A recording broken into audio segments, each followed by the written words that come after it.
So I just upgraded my xTool M1 to a refurbished xTool P2. And if you've been eyeing one of these refurbs like I was, then you're probably wondering, are they actually a good deal, or am I just buying someone else's problems? Today we're unboxing this refurbished P2 together, and I'll show you exactly what came in the box, give you my honest first impressions.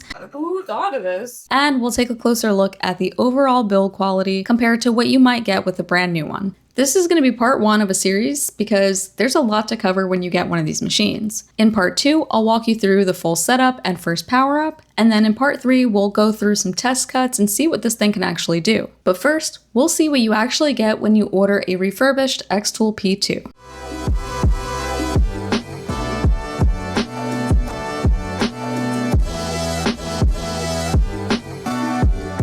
As I mentioned earlier, I'm upgrading from an xTool M1, which has been a great little machine I've had for a little over a year now, but I needed something with more power, a bigger bed size, and more speed because I have a small business. So after stalking the xTool website for a while, I decided to go with this refurbished P2 and had it shipped to my office. Very shortly after ordering the machine, I realized I didn't have any table space to put this huge machine, so I got this brand new Husky workbench just for this P2, so we'll see if it's a good fit. Now, this P2 arrived in fairly good condition except for that huge little missing piece there, which I was a bit concerned about. I saved you the process of opening the box. It really was just styrofoam and cardboard, but it was packed pretty well. Now this part I did want you to see because this thing is pretty massive and it does take 2 people to lift if you have to put it on a table or a workbench. Highly recommend so you don't throw your back out. But otherwise it's not that heavy. The body of the P2 is made of plastic, so it helps the machine to not be so ridiculously heavy. Now this Husky workbench fits perfectly for the machine. I thought we were gonna have to do some modifications to it, but with the legs, there's some additional room, so it fits perfectly fine. And as you can see on the right-hand side, there's a bit of space there so I can do some working or put some easy-to-reach tools. But enough about the workbench, we're here for the P2. I was a bit concerned because when I took it out of the wrapping, the back of the P2 was a little wet, so I thought that maybe something cracked where it shouldn't have, but we'll get to that. So honestly,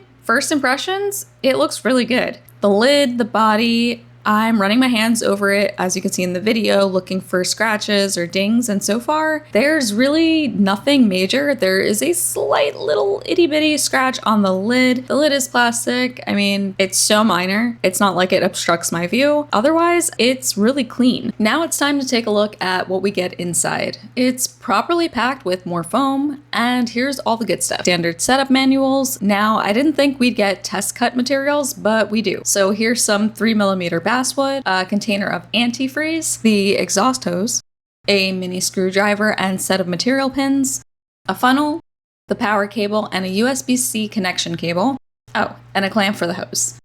And this is how well it's packaged. The gantry is unable to move during shipping because of these 2 brackets that are screwed in, keeping it in place. You'll need to remove these before you can remove the additional foam. Once that's done, using the mini screwdriver that it came with, you'll need to remove the single screw towards the bottom of the bed, keeping the bed tray in place, in order to get the test pieces of clear acrylic that they also send you. Touching back on the wet I felt earlier and removing the back to further inspect, I noticed that the reservoir was empty but not completely dry, hence the dripping. It wasn't the glass CO2 tube because it was fully intact and functional during setup. Now moving on to the up close and personal details. Now I had mentioned the leaky back and the small scratch on the lid, but there is a little bit of a gap on the back panel that is noticeable if you're looking for it. So I'm not sure if there was an issue with the back panel, but it could be a reason why it was difficult for me to take off, but I could have also been doing it wrong, so I'm not quite sure. xTool does mention that refurbs might have a few tiny cosmetic flaws, maybe a little dust inside and stuff.